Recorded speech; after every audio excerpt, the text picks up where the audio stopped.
Okay, we're switching to this to the next video when it comes to the preacher whose name we won't mention aloud, we won't articulate, but it's very easy to notice because first, his name is involved in the title of the episode. Second, you'll see his face. So I'll just share this video. It's 12 minutes, so I'm going to put on 1.25 speed, which is still very easy to understand, and then we'll break it down. How are you, sir? We'd just like to ask you about why you don't want to fly commercial. Why have you said that you won't fly commercial? You said that it's like getting into a tube with a bunch of demons. Why do you think that? No, listen to me just a second. Not the people. The main reason is because of the need. If I flew commercial, I'd have to stop 65% of what I'm doing. That's really the main. Isn't it true that you want to fly commercial so that you can fly in luxury? How much money did you pay for Tyler Perry's Gulfstream jet, for example? Well, for example, that's really none of your business, but... Isn't it the business of your donors? Listen, I paid. You kind of caught me off guard here, okay? Certainly. Well, if you'd like to come out here, I'd like to give you a chance to catch your breath and have a conversation. We don't want to catch you off guard. I love Inside Edition. You got to get this now. Hey, you listening to me?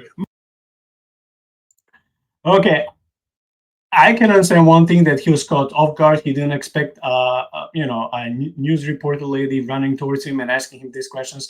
So for some questions, you need to think a little bit harder before you speak your mind. So I can understand that, and I can give him grace for that. For the other thing, I cannot do 65% of my ministry.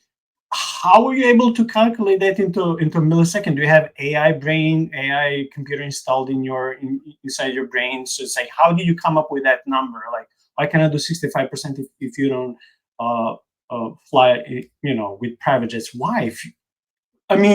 Sean, most of the apologists, most of the theologians, most of the book authors, Christians that I follow, that I heard of, dude, if they're flying from one city to another city or from one country to another country, the most they need is a case, maybe 2 suitcases. Most you need, especially if he's mostly flying domestically from one state to another state. You don't even need a big suitcase for that if you'll be back home the same day. What do you need besides the Bible? Maybe a couple of other books, maybe a laptop. You're also allowed to bring another for free, carry-on, backpack.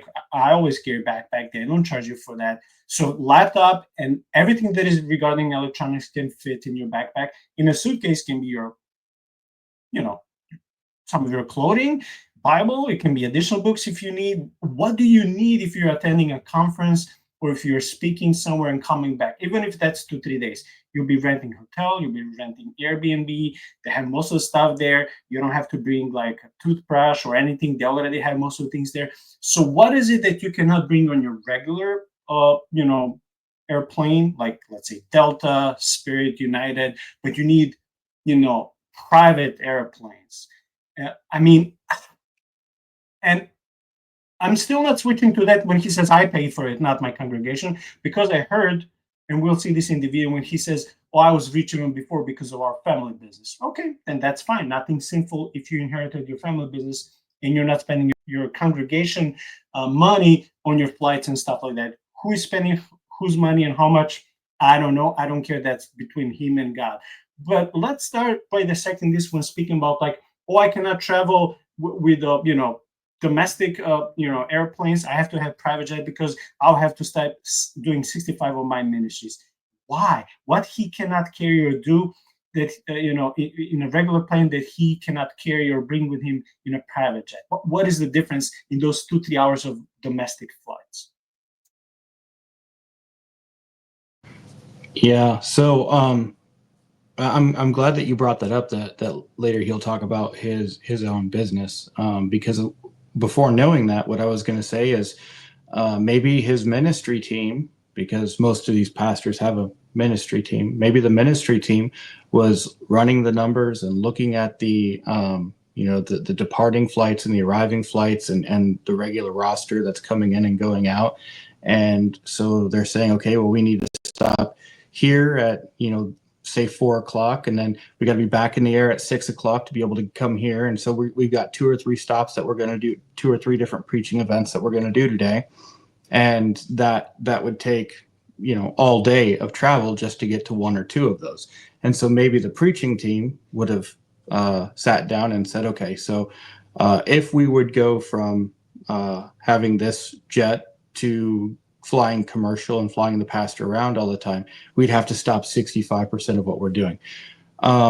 That's possible that now I'm not saying that's how it went, obviously, but it's feasible that there could be an itinerant pastor that had a preaching team that was, calculated it all out, had a list of things that they would have to cut if they wanted to go commercial, and therefore opted to spend the missions money to invest in a private jet, so that way they could do more evangelical outreach.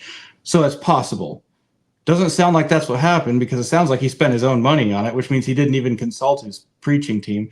Most pastors that are good pastors, which obviously excludes him, but most pastors, they're not in charge of their finances anyway. That's all the administrative team that does that. They get cut a small check for their own personal expenses, but anything that goes into the ministry, that's all dealt with by a team that are pretty much unbiased. They just want to facilitate the ministry. So it's theoretically possible what he's saying, that somebody would have a setup that was calculating that, but it doesn't sound like that's what he did. Okay, my first two thoughts. It is possible if he will be booked all the time, and if one day if he will have to fly to a few different towns or cities.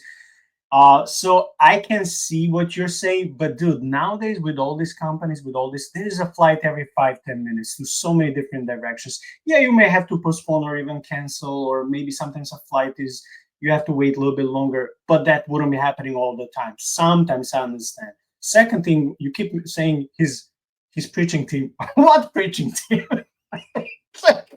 Is he a preacher? Like, I don't, like, when you listen to him, and thank God I didn't listen to more than a few times in my life, but it's one of those people, and one of those, it's not even a sermon, I don't know how to call it, but let's say sermon, I'll be gracious. Like, is that a preacher? Is that a sermon? So I don't even know how to call his team, even if he has a team.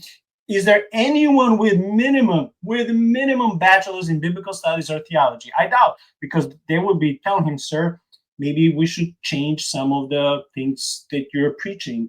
Maybe they even want to, but they have fear if you say no, because by his own admission, he's a billionaire. So, right, when you come to someone like him, like, maybe people have, this not just respect, but fear. They may lose the job. He may get angry at them. Maybe not. Maybe he's a sweetheart in personal life. I don't know. I'm not going to judge in advance, do the prejudging, but I'm just saying what preaching team he has, because if he has preaching team, he'll be having a library at home, and he'll be giving some, solid messages instead of what we've been listening.